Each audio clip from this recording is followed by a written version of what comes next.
steak lover and a historian of science and medicine. I decided to combine these two interests and do some historical research into British beef eating. This took me to Bovril, a supposedly superior beef extract which was sold to consumers as a cheap substitute for beef from the 1880s onwards. I started with a wonderful Bovril archive, or, to give it its official name, the records of John Lawson Johnston and Bovril Limited. This is looked after by the Edinburgh City Archives. Several of the pictures I'll be showing you, those that don't come from my own collection, are from there. Bovril is a beef extract. This is an industrially concentrated version of beef tea. Beef tea had long been a traditional homemade remedy for the sick, but it was very expensive to make in Europe where beef was pricey. In the 1860s, it was given extra scientific credibility by the best-known and most influential chemist of his era, Justus von Liebig. He taught that beef extract was really good for you, even though it consisted just of tasty mineral salts and none of the protein, which he also told people was the supreme nutritious substance that was essential to life. Liebig was a man with influence, so this stimulated several businessmen to set up extract factories in the southern hemisphere where previously ox carcasses used for the hide and tallow industries were just left to rot in the sun.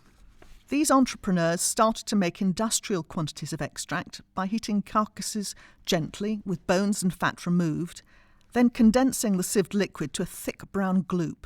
That's what's happening in this picture taken in a Bovril factory in Australia in the 1910s. This substance was then tinned and shipped back to Europe, where it would be packaged then sold. Mothers and nurses diluted it with hot water to make instant beef tea, and meat extract became very popular in Europe and America, both as an invalid remedy and a tasty cooking ingredient. Bovril, though, was special, because it was not ordinary meat extract. This was protein-enriched meat extract, because it contained added pulverised dried meat powder. Bovril was invented by an enterprising Edinburgh butcher, John Lawson Johnston, while he was working in Canada running a factory making preserved food for the French army during the 1870s. This is a photo of him later once he had built a successful business in London and had become part of the British establishment, hobnobbing with aristocrats, parliamentarians, scientists and other businessmen. Bovril became one of the great advertisers of the era, and for over 120 years, Bovril has been portrayed as symbolising national pride, endeavour, strength and resilience. While Bovril is not much different to boiled-down beef gravy, the company constructed this brand around the claims of great scientists based on powerful scientific claims for healthy and invalid nutrition. I've been able to piece together how they did this to embed Bovril in popular culture, and I'd like to take you through some old adverts which illustrate this. There was not much protein in Bovril, but there was enough for them to claim it was superior because it contained the substance of the beef and not just its shadow. Britain's John Bull was synonymous with Britain's beef-eating culture. Beef eating had long been thought of, both by Brits and foreigners, as being the reason for Britain's industrial and military supremacy. Not that most people actually got to eat much beef or protein. Now, Bovril doesn't look like a piece of meat, so in order to emphasise the connection, the company used images of the ox extensively in their advertising to mean strength, bravery and patriotism. This meant lots of pictures of bulls. If you think about it, using pictures of bulls to advertise food is weird. Normally, people didn't and still don't like to think about the animal we're eating. And today, most advertising has distanced the animal from the meat we eat. Bovril did the opposite, and so built its image of Bovril as a manly, strengthening food. This is one of Bovril's most popular and famous ads, which was used in promotions as well as in adverts and posters from 1896 for more than 20 years. This one is on the back of a playing card. I hope you can see that the ox has tears running down his cheek as he gazes sadly at the jar of Bovril, which, apparently, contains his condensed and concentrated brother. "Alas, my poor brother" became a catchphrase in all kinds of places. One of Bovril's more patriotic catchphrases was that Bovril was British to the backbone, which is ironic because they also made a big deal about all their ingredients coming from healthy cattle from South America and Australia, rather than from tuberculosis-infected British beef. The company also tried to associate Bovril to other things that made Britain great.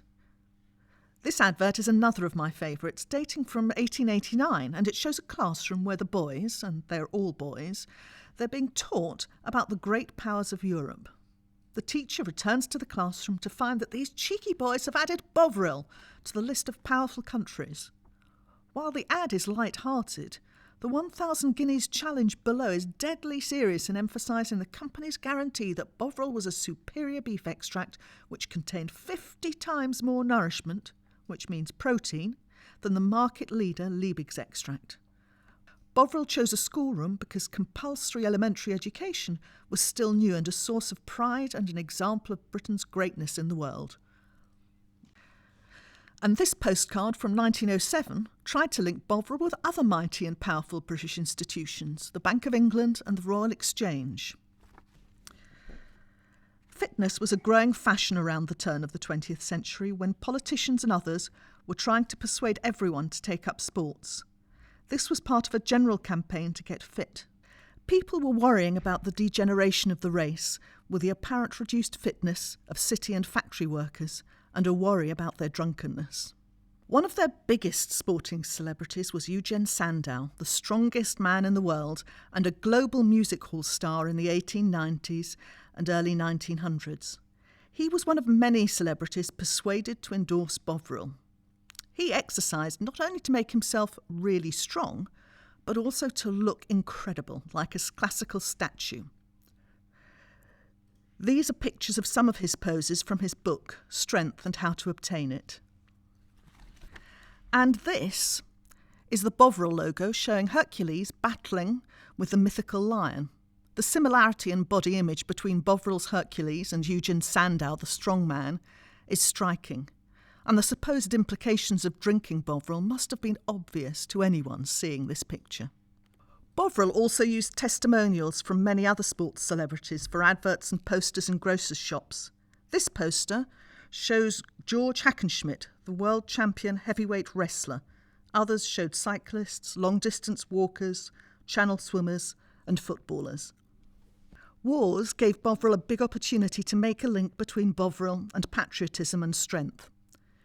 During the Boer War, the company published pictures of famous war scenes for people to collect, sent Bovril to the troops, and printed pictures of them drinking Bovril to recuperate from battle. They did much the same thing during the First World War.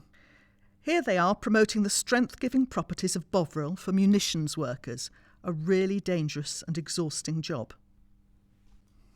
These types of symbols, muscularity and patriotism, were unusual in food advertising at the end of the 19th century. Most of Bovril's competitors didn't do this, but instead just emphasised that meat extract was a great convenience food for making tasty stews and invalid beef tea. Bovril did this too. This is another iconic advert showing a child hiding under the table, eating spoonfuls of Bovril, while her domestic goddess of a mother searches for it. Bovril's health-giving powers sat at the heart of their advertising, and many doctors believed Bovril was good for you and prescribed it to their patients. Here we have Bovril pictured like a tonic medicine being poured into a medicine spoon.